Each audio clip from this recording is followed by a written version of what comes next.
Success capsule. आज हम लोग डेटा सफिशिएंसी टॉपिक डिस्कस करें, जिसके क्वेश्चंस आपके एग्जामिनेशन में लगभग 3 से 5 हर एग्जामिनेशन, चाहे वो आरआरबी हो, चाहे वो आईबीपीएस या एसबीआई पीओ हो, इवन आरबीआई के पेपर में भी डेटा सफिशिएंसी से क्वेश्चन सबसे ज़्यादा पूछे जाते हैं। तो आइए चलिए ज़रा स्टार्ट करते हैं डेटा सफिशिएंसी और देखते हैं इसके क्वेश्चन। तो देखिए, शुरुआत में आपको एक डायरेक्शन मेंशन है। डायरेक्शन में क्या लिखा हुआ है पहले ये समझ लीजिए। बोला गया, in each of the following questions a question if is followed by information given in 3 statements, you have to study the question along with the statements and decide the information in which statement is necessary and sufficient to answer the given question। अब देखिए, आपको ऊपर एक question mention है, नीचे 3 statement mention है। उन तीनों को पढ़कर ये बताना है कि हमारे क्वेश्चन का आंसर मिनिमम कहाँ से निकाला जा सकता है, किस स्टेटमेंट से निकाला जा सकता है या किस स्टेटमेंट के कॉम्बिनेशन से निकाला जा सकता है। तो ये ध्यान रखना है कि जब भी हमारे पास 3 स्टेटमेंट होते हैं, क्योंकि 3 स्टेटमेंट के कॉम्बिनेशंस कई सारे हो सकते हैं, तो एक बारी ऑप्शंस पर ज़रूर नज़र डालिएगा। बिना ऑप्शंस पर नज़र डाले अपने क्वेश्चन का आंसर यहाँ नहीं करते। ठीक है, तो पहला रूल यही है कि जहाँ भी 3 स्टेटमेंट वाले डेटा सफिशिएंसी के क्वेश्चंस होंगे, हम सबसे पहले ऑप्शंस की ओर बढ़ेंगे।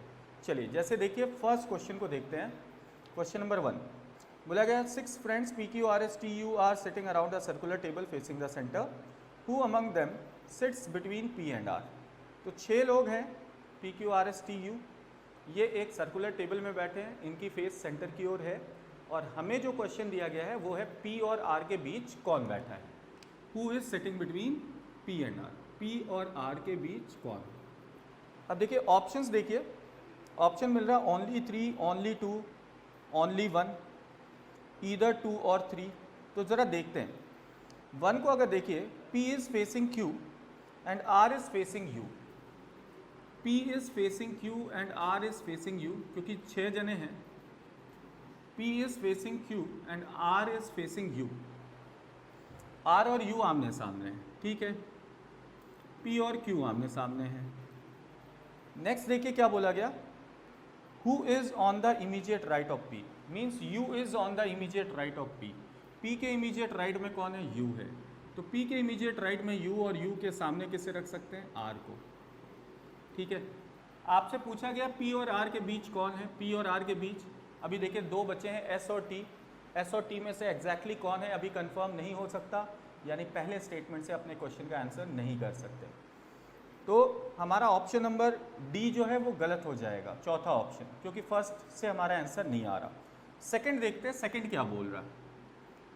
सेकंड से देखिए, T is on the immediate right of R। तो R के इमीडिएट राइट में T। Who is not immediate neighbour of P, means R is not immediate neighbour of P। R P का neighbour नहीं है, यानी P इसके immediate seat पर नहीं है, यानी P इनमें से किसी सीट पर होगा। ओके, नेक्स्ट क्या है, S is an immediate neighbour of Q and U। S Q और U का नेबर है, इसका मतलब S बैठेगा Q और U के बीच कहीं, लेफ्ट राइट नहीं पता। और नेक्स्ट देखिए क्या बोला गया, but not an immediate neighbour of R। But not an immediate neighbour of R means S R का भी नेबर नहीं है। तो S R का भी नेबर नहीं है, इससे देखो S और P तो यहाँ नहीं आ सकते, लेकिन Q और U में कौन आएगा ये भी क्लियर नहीं हो रहा। Q और U में से कौन यहाँ आएगा ये क्लियर नहीं हो रहा है। Q और U में से किसी एक को भी यहाँ रख दें, तो देखिए Q और U में से किसी भी एक को यहाँ रख दें, तो यहाँ Q या U में से एक आएगा, यहाँ S आ जाएगा, और Q या U में से कोई दूसरा यहाँ आ जाएगा। ठीक है ना। अब देखिए Q U S और Q U में से सेकेंड लास्ट सीट जो बची है वो बची है किसकी, P की। तो P तो फिक्स हो जाएगा। आपका क्वेश्चन क्या था उस पर आइएगा। क्वेश्चन था P और R के बीच कौन होगा। तो P और R के बीच अभी फिलहाल कौन दिख रहा, T दिख रहा। तो P और R के बीच हमें कौन नज़र आ रहा, T नज़र आ रहा। यानी हम अपने सेकेंड स्टेटमेंट से क्वेश्चन का आंसर कर सकते हैं। एक बारी चूंकि एक ऑप्शन ईदर सेकेंड और थर्ड भी है, तो एक बारी थर्ड वाले स्टेटमेंट को भी देख लेते हैं। चलिए, तीसरा स्टेटमेंट क्या बोल रहा है। स्टेटमेंट नंबर 2 से तो आंसर आ गया हमारा, ये नोट कर लेना, 2 से आंसर आ गया। थर्ड क्या है, तो बोला गया S is facing T and R is facing U। S is facing T and R is facing U। ठीक है, R is on the immediate left of S, यानी S को बिठाओ और S के इमीडिएट में R, लेफ्ट में R को रख दो। तो R के ठीक सामने U, S के ठीक सामने T। अब बचे हैं P और Q, ठीक है।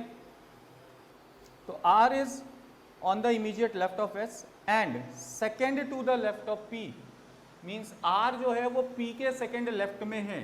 तो अगर हम P को यहाँ बिठा दें तो P के सेकेंड लेफ्ट में R आ जाएगा, बचा कौन? Q।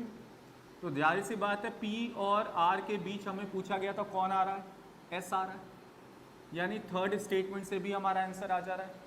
अब आंसर सेकंड से भी आ रहा है और आंसर थर्ड से भी आ रहा है। ऐसी कंडीशन में हम आंसर करते हैं ईदर सेकंड और थर्ड। याद रखिएगा, कुछ बच्चे जो हैं इसमें कंफ्यूज होते हैं। कंफ्यूजन ये हो जाती है कि सेकंड स्टेटमेंट से आंसर अलग आ रहा था, थर्ड स्टेटमेंट से आंसर अलग आ रहा है। इस पर नहीं जाना है, हमें हमारे क्वेश्चन का एग्जैक्ट आंसर मिल रहा है या नहीं मिल रहा, हमें ये चाहिए। आंसर सिमिलर है या डिफरेंट है, इससे कोई फर्क नहीं पड़ता। तो यहाँ हमारा जो आंसर होगा वो होगा ऑप्शन सी, ईदर सेकंड और थर्ड। सेकंड से आंसर टी मिल रहा था, थर्ड से आंसर एस मिल रहा है। चलिए बढ़ते हैं जरा अगले क्वेश्चन की ओर। नेक्स्ट क्वेश्चन को देखते हैं। In a family of 7 members, how is P related to Q? हमें P का रिलेशन निकालना है रिलेटेड टू Q, ठीक है। मेंबर्स टोटल 7 है। अब इसमें ऑप्शन देखिए, कोई भी सिंगल ऑप्शन नहीं है। 1 2 2 3 1 3, ईदर 1 2 और 3। ईदर का ऑप्शन मतलब होता है अलोन, तो किसी भी एक को पढ़ लो, अगर उससे आ जा रहा है तो ठीक, नहीं तो ईदर का तो हम सवाल ही नहीं उठता। चलिए पहला है N and M are children of L। L के बच्चे हैं कौन? N एंड M, ये दोनों बच्चे हैं L के। Okay, who is wife of P? Who is wife of P means L is wife of P। L is wife of P। क्या हमें P और Q का रिलेशन पता चल रहा है? देखो ऐसा क्वेश्चन जब भी आता है, दिमाग में एक बात को रखना, हम इस तरह के केस में तभी क्वेश्चन का आंसर कर सकते हैं जब हमारे स्टेटमेंट में P और Q दोनों हो। अगर आप ध्यान से देखिए तो केवल P है स्टेटमेंट में, Q है ही नहीं, तो सिंगल स्टेटमेंट से तो हमारा आंसर नहीं आ सकता। यानी ईदर 1 और 2 और 3 हमारा आंसर नहीं हो सकता। ऑप्शंस एलिमिनेट करना होगा यहाँ पर जल्दी आंसर निकालने के लिए। अब देखिए नेक्स्ट स्टेटमेंट है K is the brother in law of J, who is the daughter of N। तो N की डॉटर है कौन? J, ठीक है, and K is the brother of J। K क्या है? J का भाई। K क्या है? J का भाई। तो 2 2 4 2 6 जन हो गए। लेकिन अगर अगेन यहाँ Q नज़र नहीं आ रहा, Q नज़र नहीं आ रहा। नेक्स्ट पढ़िए third statement, O is the only brother in law of K। O is the only brother in law of K। Q होना चाहिए, Q is the only brother in law of K। तो Q जो है वो K का brother in law, यानी K की sister का हस्बैंड कौन है? Q। K का ब्रदर इन लॉ, K की ब्रदर सिस्टर का हस्बैंड, ब्रदर इन लॉ होगा ना, तो Q is the brother in law of K। तो देखो टोटल 7 पर्सन, 2 2 4 और 3 7, और 7 में से देखिए अब क्या आंसर निकाल सकते हैं? P related to Q, P related to Q। तो चूंकि P L वाइफ थी तो P हस्बैंड होगा, जाहिर सी बात है। Q की वाइफ और वाइफ के ग्रैंडफादर, तो इनको बोलते हैं ग्रैंड फादर इन लॉ। यानी हमारा आंसर आ जा रहा है, लेकिन इस आंसर को निकालने के लिए हमें तीनों स्टेटमेंट को कंबाइन करना पड़ेगा। बिना तीनों को कंबाइन किए इस क्वेश्चन का आंसर नहीं कर सकते। तो यहाँ हमें आंसर करना होगा ऑल 1 2 एंड 3, ठीक है। तीनों स्टेटमेंट की ज़रूरत पड़ेगी। चलिए आगे बढ़ते हैं, थर्ड क्वेश्चन को देखते हैं। थर्ड क्वेश्चन को देखिए, what is A's rank from the top in a class of 80 students. हमें ए की रैंकिंग चाहिए और टोटल स्ट्रेंथ बता दी गई है क्लास की 80, और इसमें से ए की रैंकिंग क्या है टॉप से, ये निकालना है, ठीक है। तो अगर ए की पोजीशन किसी भी एंड से मिल जाए तो हम ए की पोजीशन टॉप से निकाल सकते हैं। टॉप से मिल गया तो अच्छी बात है, अगर बॉटम से भी मिल जाएगा तो भी हम निकाल सकते हैं, ठीक है। चलिए अब ज़रा देखते हैं हमारे पास ऑप्शंस क्या क्या है। ऑप्शन है only second and third, either only third और ओनली 1 एंड 2 एंड ओनली 3। चलिए तो मतलब सब देखते हैं। A is exactly in the middle of B and C, A is exactly in the middle of B and C, यानी इस first alone से तो आंसर नहीं आ सकता, ठीक है। अब देखो बी के बारे में सेकंड स्टेटमेंट में बोला गया B is 50th from the top and C is 6th from the bottom. Yes, इन दोनों की मदद से यानी 1 और 2 को कंबाइंड करके हम आंसर निकाल सकते हैं, क्योंकि अब हमें बी और सी की पोजीशन दे दी गई है। बी की पोजीशन दे दी गई टॉप से 50 है और सी की पोजीशन बॉटम से 6th है। और अगर इसमें हम पहले वाले स्टेटमेंट को कंबाइन कर लें कि दोनों के मिडिल में कौन है, ए, तो हम ए की पोजीशन आसानी से टॉप से निकाल सकते हैं। कैसे निकाल सकते हैं, तो 81 में से 6 माइनस कर लीजिए, 81 माइनस 6 इज 75, तो सी की पोजीशन टॉप से हो जाएगी 75। अब बी की पोजीशन 50 और सी की पोजीशन 75, तो इनका एवरेज बस निकाल देना है। इन दोनों का एवरेज जो निकालेंगे वो पोजीशन बन जानी है किसकी, ए की, ठीक है। वो पोजीशन किसकी बन जाएगी, ए की। तो इस चीज़ को ध्यान रखिएगा। चलो तो 50 + 75/2 इसका एवरेज निकाल दो। क्या एवरेज जो आ रहा है वो एक होल नंबर आ रहा है? देखो 125/2 is not a whole number, ये होल नंबर नहीं है, ये तो चला जाएगा डेसिमल में, 67.5 हो जाएगा, सॉरी 62.5 हो जाएगा। तो 62.5 किसी पर्सन की सीट नहीं हो सकती। यानी फर्स्ट और सेकंड को मिला दिया जाए तो जो डेटा है वो डेटा एक दूसरे को कॉन्ट्राडिक्ट कर रहा है। फर्स्ट और सेकंड को मिलाकर हम क्वेश्चन का आंसर नहीं कर सकते। इसका मतलब अब सिर्फ थर्ड बचता है देखने को, थर्ड बचता है, थर्ड को चेक करो, क्योंकि किसी भी पर्सन की सीट एक होल नंबर होगी, डेसिमल नहीं हो सकती, इस वजह से इससे आंसर नहीं आएगा। तीसरा क्या है, A is 3 ranks below D, D के 3 रैंक नीचे, who is 20th from the bottom. बिल्कुल बिल्कुल, तो डी की पोजीशन बॉटम से 20 है और उसके 3 रैंक बिलो है ए, 3 बिलो है ए, तो जाहिर सी बात है इसको माइनस कर लो। 17th आ जाएगा बॉटम से कौन, ए, और ए की पोजीशन अगर बॉटम से आ गई तो टॉप से निकालने के लिए 81 - 17 कर लीजिए। तो ए की पोजीशन अगर टॉप से निकालनी हो तो 81 - 17 कर लीजिए, 64, ये आ जाएगी ए की पोजीशन टॉप से। बिल्कुल थर्ड स्टेटमेंट से हमारे क्वेश्चन का आंसर आ जा रहा है और फर्स्ट और सेकंड से नहीं आया, इसलिए हम आंसर करेंगे ओनली थर्ड, ओनली थर्ड। चलिए चौथे क्वेश्चन को देखते हैं। चौथा क्वेश्चन क्या है, among 5 persons D, E, F, G and H, in which direction is D with respect to H? तो D की लोकेशन निकालनी विथ रेस्पेक्ट टू H, ठीक है। अब इसके लिए तभी निकाल सकते हैं जब D और H दोनों ही हमारे स्टेटमेंट में हो। जैसे पहले स्टेटमेंट में D और H हैं, दूसरे में D है और H है, तीसरे में भी D और H है, ठीक है। तो मतलब हम इंडिविजुअल स्टेटमेंट से चेक करते हैं, ठीक। D is to the west of G, G को लगाया और G के वेस्ट में D को रख लिया, तो D is to the west of G and south of F, it means D is south of F, यानी D अगर साउथ में तो F बेटा नॉर्थ में। Next F is to the west of H, F is to the west of H, F is to the west of H। हमें निकालना था क्या, D with respect to H। तो अगर H कहीं भी आ रहा है तो H के लिए ये वाली डायरेक्शन क्या आ रही, साउथ वेस्ट ना, ठीक है। तो यानी पहले स्टेटमेंट से हमारे क्वेश्चन का आंसर आ जा रहा है। फर्स्ट अलोन इज सफिशिएंट, इसको किसी और स्टेटमेंट की अभी ज़रूरत नहीं है। तो अगर आप ऑप्शन देखें, पहला ऑप्शन 1 और 2, ज़रूरत ही नहीं है सेकंड की इससे, तो ये गलत हो जाएगा। दूसरा 1 और 3, इस 1 को किसी की ज़रूरत नहीं। दूसरा तीसरा 2 और 3, 1 तो सही है, 2 और 3 क्यों आंसर करेंगे, ये भी गलत हो जाएगा। चौथा पांचवा ऑल 1 2 3 टुगेदर, तीनों को मिलाने की ज़रूरत नहीं है, ये सिंगल स्टेटमेंट 1 काफ़ी है। यानी हमारा आंसर यहीं से पता चल जा रहा है D, any 1 of 3।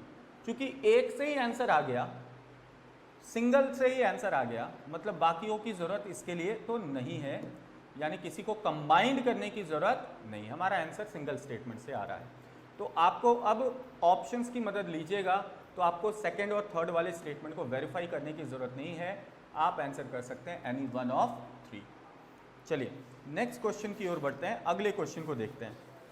Question number 5, there are 6 boxes place one above the other.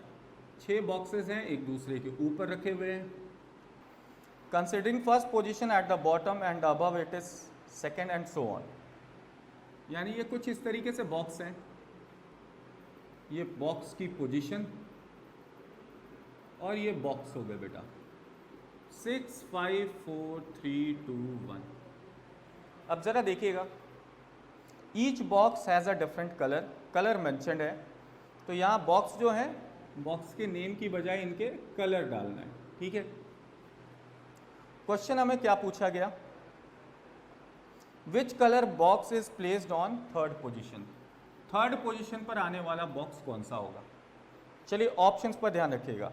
पहला ऑप्शन बोला जा रहा है ओनली 1, ठीक है। दूसरा बोल रहा है 2 and 3, any 2 of them, 1 and 2 and none of these. तो पहले 1 से चेक कर लें, फिर 1 and 2 चेक कर लेंगे, फिर 2 and 3 चेक कर लेंगे, ठीक है। चलिए पहला क्या है, the magenta box is placed above the white box.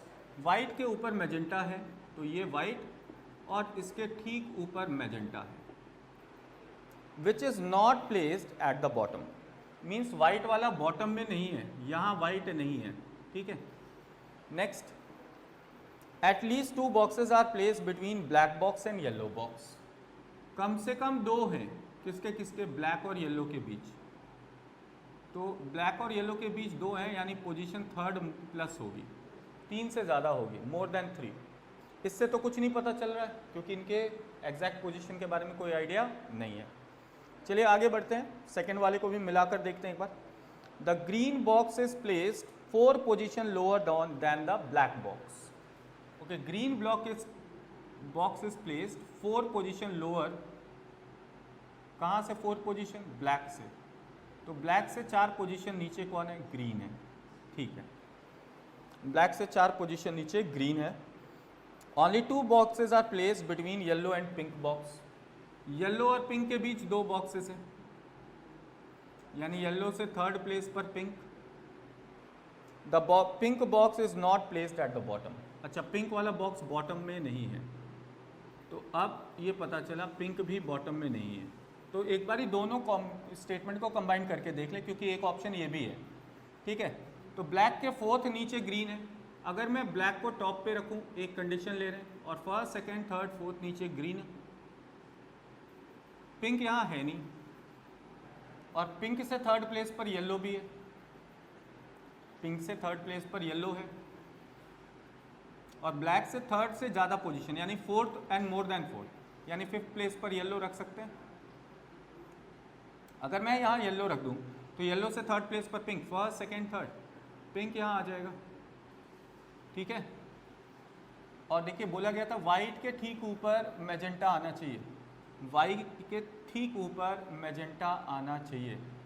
तो देखिए वाइट और वाइट के ठीक ऊपर मैजेंटा,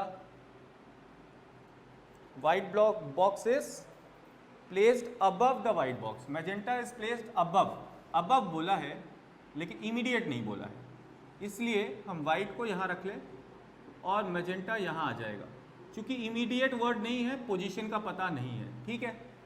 तो अब थर्ड प्लेस पर आ जा रहा है कौन है, वाइट, यानी 1 and 2 से तो हमारा आंसर आ गया, 1 and 2 से तो हमारा आंसर आ गया।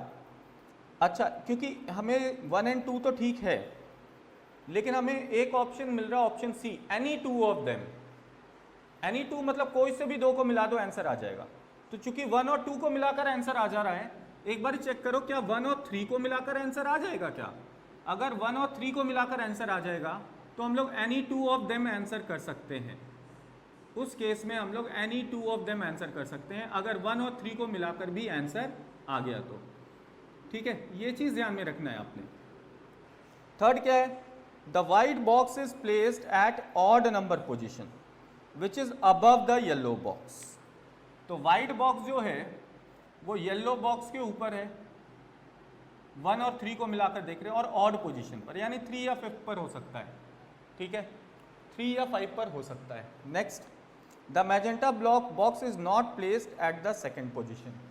मैजेंटा बॉक्स ऐसे भी सेकेंड पोजीशन पर नहीं आ सकता। क्यों नहीं आ सकता, क्योंकि इसके नीचे वाइट बॉक्स नहीं आ सकता फर्स्ट प्लेस पर। तो देखो इससे भी कुछ क्लियर नहीं हो रहा कि यहाँ सीन क्या है। एक बार ही देखिए, अगर मैं वाइट को 5 पर रखूँ, इसके ठीक ऊपर मैजेंटा आ जाएगा, वाइट के ठीक ऊपर मैजेंटा। और देखिए ब्लैक से फिर थर्ड प्लस पोजीशन यानी मिनिमम फोर्थ पर रखना होगा, तो ये ब्लैक को रखा first second third, fourth position बन ही नहीं रहा, यानी ये केस पॉसिबल नहीं होगा। इसका मतलब वाइट को फिफ्थ पर नहीं रख सकते, तब वाइट को थर्ड पर रखना होगा। चेक करते हैं, वाइट के ऊपर कहीं मैजेंटा आएगा, वाइट के नीचे कहीं येलो आएगा, और येलो से थर्ड प्लस पोजीशन पर ब्लैक आएगा। तो बाकी किसी का तो पता नहीं, लेकिन वाइट थर्ड प्लेस पर यहाँ से आ जा रहा है। हमें केवल थर्ड पोजीशन पर आने वाला कौन है ये देखना था। तो थर्ड पोजीशन पर आने वाला अगर हम देख रहे हैं सेकंड, फर्स्ट और थर्ड को मिलाकर, तो यहाँ से भी आ रहा है। ठीक है, अब ज़रा सेकंड और थर्ड को मिलाकर देख लेते हैं, सेकंड एंड थर्ड, तभी हम any2 कर सकते हैं। तो सेकंड और थर्ड को मिलाकर देखते हैं, सेकंड ने क्या कहा वो देखिए, और थर्ड क्या कह रहा है वो देखिए। सेकंड कह रहा है the green box is placed 4 position lower than the black box. तो ब्लैक से 4 पोजीशन नीचे green box. And second point is only 2 boxes are placed between yellow and pink box. Yellow और पिंक के बीच 2 boxes हैं, यानी इनकी position हो जाएगी थर्ड, येलो से पिंक की position third. The pink box is not placed at the bottom. अब देखो ये बताया है सेकेंड स्टेटमेंट ने, पिंक बॉटम पे नहीं है। अब जरा थर्ड को देखिए, the white box is placed at odd number position.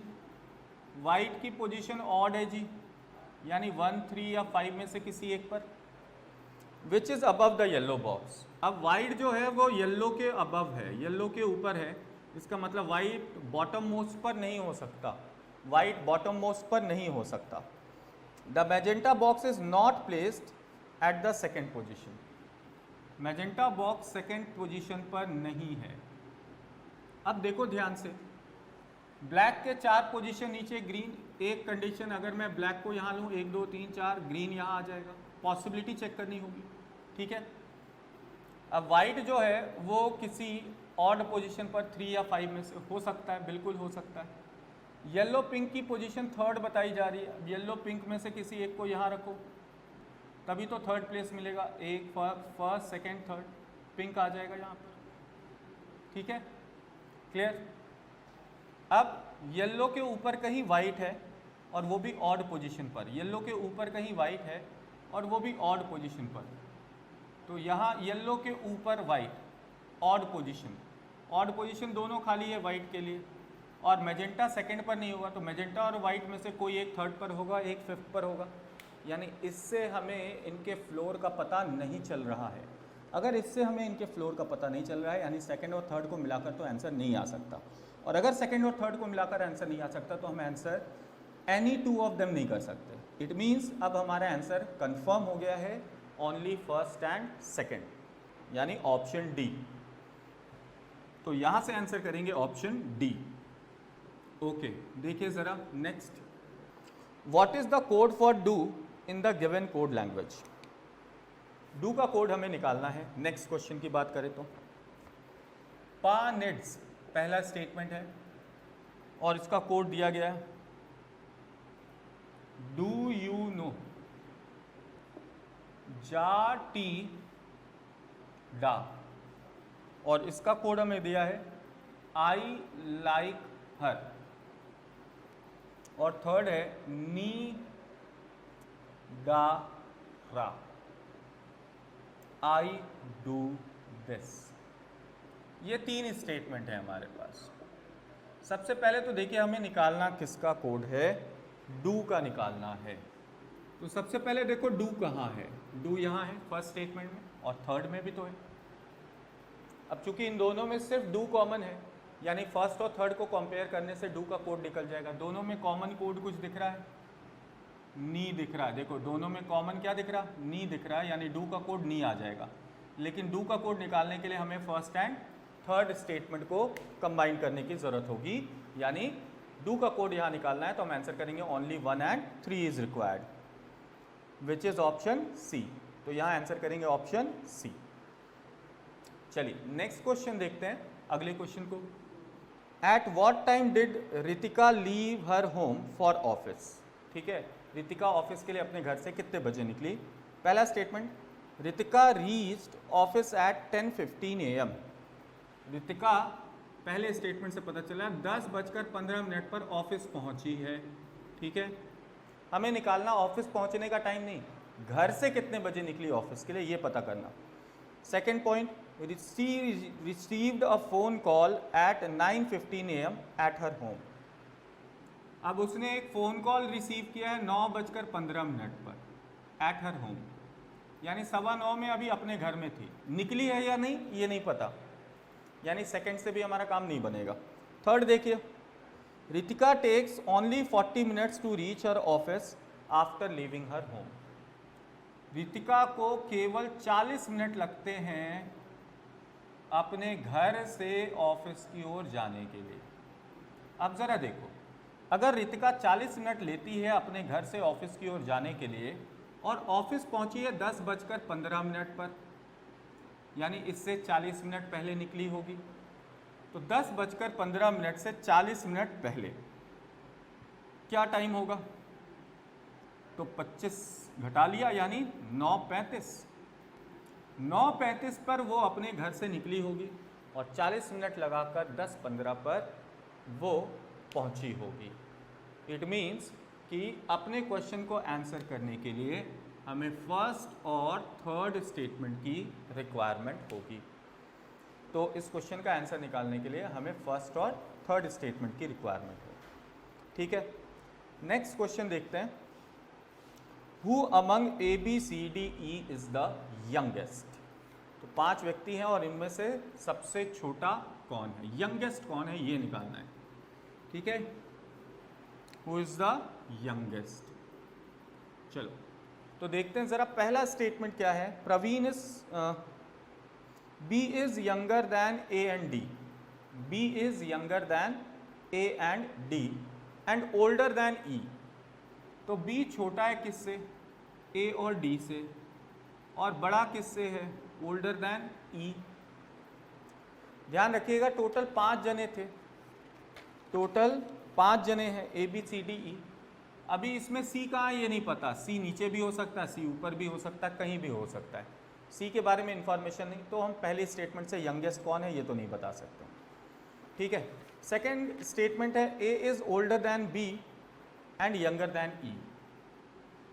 A is older than B and younger than E.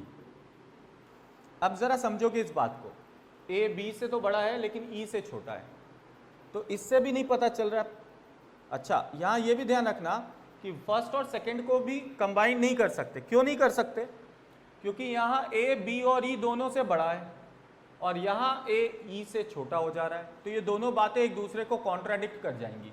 Contradict कर जाएंगी इसका मतलब फर्स्ट एंड सेकंड से तो आंसर नहीं आ सकता। अब देखिए तीसरा स्टेटमेंट क्या है, सी इज ओल्डर देन ई। अब देखो इसे फर्स्ट में जोड़ दोगे, सी इज ओल्डर देन ई, तो सबसे छोटा ई आ जाएगा, यानी फर्स्ट और थर्ड को मिला देंगे तो आंसर आ जाएगा। लेकिन यहाँ अगर जोड़ देंगे C is older then E तो D बचा है और अभी D का पता नहीं है, तो सेकंड और थर्ड को जोड़कर तो हमारा आंसर नहीं आएगा, यानी हमारा आंसर आएगा only first and third. First और थर्ड को जोड़ दीजिए, आंसर आ जाएगा विच इज ऑप्शन C। तो इस तरह से हमें यहाँ पे क्वेश्चंस को डिस्कस करना है, देखना है, अप्रोच करना है। आई होप सो ये समझ में आया होगा। मिलते हैं अगले सेशन में और इसके कुछ और क्वेश्चंस कंटिन्यू करेंगे।